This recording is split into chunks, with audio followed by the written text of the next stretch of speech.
Good morning mga kapasyal. Panibagong umaga, panibagong pag-asa. At syempre, panibagong pasyal tayo ngayong araw. Ngayong araw nga mga kapasyal, pupuntahan natin ang dinarayo ng karamihan dito sa Taiwan. Yung pinag-uusapang mahaba, mataba, maugat at matigas. Kaya naman, ngayong araw na ito, puntahan na natin mga kapasyal. Meron akong konting tips sa mga kagaya kong mahilig mamasyal o bumiyahe. Malapit man yan o malayo. Pinaka-importante sa ating mga kapasyal ay magdala tayo ng panalangin. Yan ang unang-una natin gawin. Magdasal bago tayo lumarga o bumiyahe. Siyempre, siguraduhin din natin na nasa 100% kondisyon ang ating mga sasakyan. Mapamotor man yan o kotse. Mahalaga rin tayong magdala ng kapote kasi hindi natin alam anytime uulan sa ating pinupuntahan. Gaya ngayon, kung makikita nyo nga mga kapasyal, mahamog, sobrang hamog dyan. Kaya yung daanan, halos di na makita. Yan nga pala ang parang pinaka, kumbaga sa atin ay Banawe Rice Terraces. Dito naman, puro gulay dyan na makikita nyo. Napakaganda ng daan. Napapadaan nga kami rito sa isang tunnel na halos hindi mo na maabot yung dulo. Ang haba nito kaya naaalim ko talaga mga kapasyal. At sa wakas nga, andito na kami sa entrance ng ating pupuntahan. Ito ang Sanlingsi. Ito nga pala ang pangalan ng pumuntahan natin dito mga kapasyal. Sanlingsi. Napakaganda ng view niyan. Pasukin natin mga kapasyal. Tara sa loob. Yan, kung makikita nyo nga, Sanlingsi yung nakalagay dyan.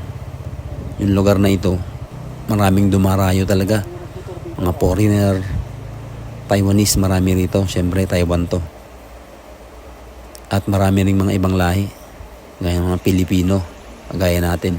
Kagaya ko. Makikita nyo nga mga kapasyal.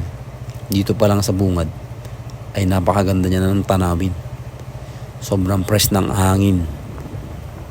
At sa luwang nito, kailangan mo pang magmotor talaga bago mo maiikot.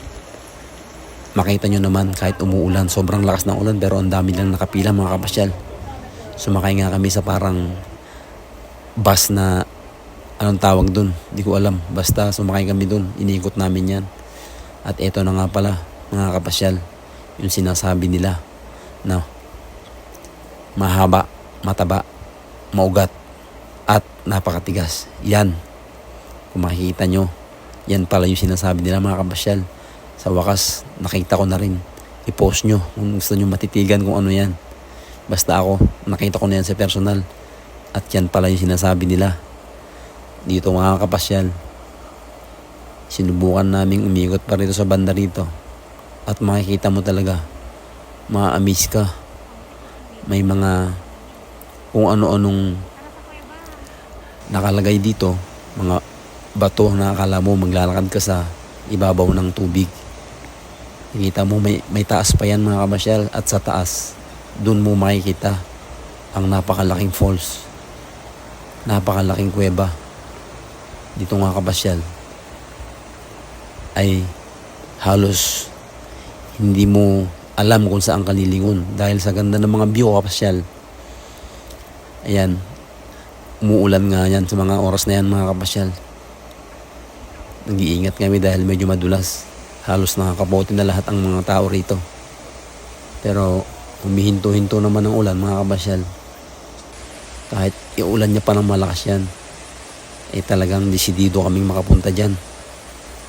Yan nga mga kapasyal, kung makikita nyo nga, may mga hagdan paakyat at may parang mga guide dyan. Ito nga yung waterfalls nila mga kapasyal.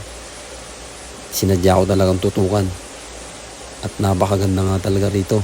Kaya pala madaming dumarayo. Madaming pumupunta rito. Dahil sa view. Napaka-fresh ng hangin. At napaka-peaceful ng lugar na ito. Dito nga ay medyo natakot ako sa kuweba na ito mga kapasyal. Kasi iniisip ko, nag-a-advance yung pag-iisip ko na anytime pag lumindol, wag naman sana at hindi naman sana ay matatabunan kami lahat dyan. Kasi ang kuweba na yan, napakalaki, napakataas. At parang hindi mo matanto kung ano nga ba yung mga nasa loob yan. May mga hayop, may mga insekto dyan na hindi naman sila delikado. Pero follow